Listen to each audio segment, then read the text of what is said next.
ಪ್ರಚಾರ ಮಾಡ್ಯಾರಲ್ಲ ಅವರು ಈ ಕರೋನಾದಾಗ ಅವರು 15% ತೊಗೊಂಡ್ರು ನಮ್ಮ ಇದ್ರ ಪಾಜಿ ಅವ್ರು ತೊಗೊಂಡಿಲ್ಲ ಪಾಪ ಅವ್ರ ಮಗ ಅದಾನ ಅವ್ರು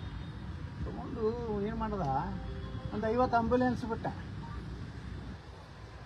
ಇನ್ನು 2-3 ಸಾವಿರ ಕೋಟಿ ಹೊಡೆದು ನಾನು ಅಷ್ಟು ಹೊಡೆದಿದ್ದಂದ್ರೆ ನಾನು ಬರೀ 50 ಕೊಟ್ಟಿದ್ದೆ ನಾನು ಬಂದು ಸರ್ವಿಸ್ ಬಿಡ್ತಿದ್ವಿ ಒಂದು ವಿಧಾನಸಭೆ ಒಂದು 50 ಆಂಬ್ಯುಲೆನ್ಸ್ ಬಿಟ್ಟು ಎಲ್ಲ ವಿಜೇಂದ್ರ ಯಡಿಯೂರಪ್ಪನವರ ತಾಯಿ ಹೆಸರಲ್ಲಿ ಮಂತ್ರ ಆಂಬ್ಯುಲೆನ್ಸ್ ಎದುರದು ಅದು ನಮ್ಮದೇ ಬಡವ್ರ ಮನೆ ಏನು 100 ರೂಪಾಯಿದು 1800 ರೂಪಾಯಿಗೇನು ಇಂಜೆಕ್ಷನ್ ತೊಗೊಂಡ್ರಲ್ಲ ಬಡವೈಸರ ಯಾವುದು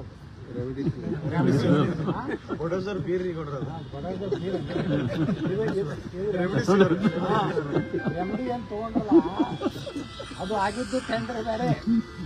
24 ಮಾಡಿ ಮತ್ತೊಂದು ಟೆಂಡರ್ ಕೊಡ್ತಾರೆ 10,000 ಕಾಟದ್ದು ಒಂದು ಈ ಇದು ನಮ್ಮ ಬೆಂಗಳೂರು ಬಿಜಾಪುರ ತುಮಕೂರು ರೋಡ್ದಲ್ಲಿ ಒಂದು 10,000 ಕಾಟದ್ದು ಒಂದು ಇದು ಮಾಡಿದ್ವಿ ಏನು ನಮ್ಮ ಕರೋನಾ ಒಂದು ದಿವಸನೂ ಅಲ್ಲಿ ಒಂದು ಪೇಷಂಟ್ ಹೋಗಿಲ್ಲ ಏನೋ ಆಶ್ಚರ್ಯ ಆಗ್ತೀನಿ ವರದಿ ಐತಿ ಏನಂದ್ರೆ ಒಂದು ಕಾಟು ಒಂದು ಗಾದಿ ಬೆಡ್ಶೀಟು ಕಿಲೋ ಕವರು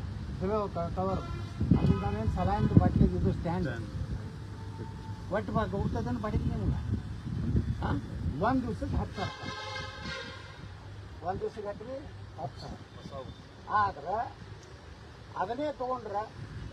7ರಿಂದ 8 ರೂಪಾಯಿದಾಗ ಖರೀದಿ ಆಗ್ತಿತ್ತು ಅದನ್ನು ಎಲ್ಲ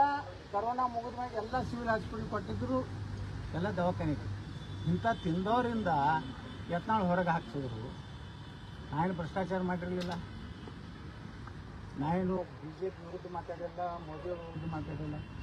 ಆದ್ರೆ ಇಷ್ಟು BJP ಅವರು ಆ ಮಂಥನಕ್ಕೆ ಯಾಕೆ ಇದನ್ನು ಕೊಡ್ತಾ ಇದ್ದಾರೆ ಅಂತ ಯಡಿಯೂರಪ್ಪ ಅಂದ್ರೆ BJP ಅಂತ ಯಾಕೆ ಇದೇ ನಮ್ಮ ಮೂಲ ಪ್ರಶ್ನೆ ಮತ್ತು ಯಾರೂ ಸರ್ಕಾರ ಇಲ್ಲ ಯಾರು ತಿಳ್ಕೊಂಡಿರ್ಬೇಕು ನಮ್ಮನ್ನು ಹೊರಗೆ ಹಾಕಿದ್ಮ್ಯಾಗ ರಮೇಶ್ ಜಾರಕಿಹೊಳಿ ದೂರ ಅದಾರ ಅರವಿಂದ್ ಲಿಂಬಾಯಿ ದೂರ ಅದಾರ ಯತ್ನಾಳ್ ಹಿಂದೆ ಯಾರೂ ಇಲ್ಲ ಈಗ ಹೆಚ್ಚು ಸಂಖ್ಯೆ ನಮ್ಮದೇ ಆಗಿತ್ತು ತಟಸ್ಥರು ಸಹ ವಿಜೇಂದ್ರ ಬಾಡಿ ಎಲ್ಲರೂ ಒಂದೇ ಸ್ಲೋಗನ್ ವಿಜೇಂದ್ರ ಬಾಡಿ ಯಾಕಂದ್ರೆ ಆ ಮನುಷ್ಯ ಅವರಪ್ಪ ಮುಖ್ಯಮಂತ್ರಿದಾಗ ಎಷ್ಟು ಕಾಡ್ಯಾನ ಇಷ್ಟು ಎಲ್ಲರಿಗೂ ತೊಂದರೆ ಕೊಟ್ಟಾನ ಅದು ಒಳಗೆ ಸಿಕ್ಕೈತಿ ಮತ್ತು ಇವತ್ತೂ ಅವ್ನ ನಡತೆ ಒಳಗೆ ಏನೂ ಬದಲಾವಣೆ ಮೊನ್ನೆ ಒಬ್ಬರು ಆ ಕೋರ್ ಕಮಿಟಿಗೆ ಹೋದವರು ನಾನು ಫೋನ್ ಮಾಡಿದ್ದೆ ಅವೇನು ಚೇಂಜ್ ಆಗಿಲ್ಲ ರೀ ಅವ ಹೆಂಗೆ ಅದಾನ ನಾನು ಹೆಂಗೆ ಮಾಡೋದನ್ನು ನೋಡ್ತೀನಿ ಅಂತಾನ ಅಧ್ಯಕ್ಷ ಅಂದ್ರೆ ಅಷ್ಟು ಏನೋ ಐತೆ ಅವನ ಬಳಿ ಜಾದು ಈಶ್ವರಪ್ಪನವರು ಅವ್ನ ಪರವಾಗಿ ಮಾತಾಡಕತ್ತಾರೆ ಅಂದ್ರೆ ಅವ್ರದ್ದು ಏನೋ ಒಂದು ಜಾದು ಐತಿ ಜಾದು ತೊಗೊಂಡು ಆಟ ಆಡ್ಲಕತ್ತಾನ ಎಲ್ಲರಿಗೂ ನಾವು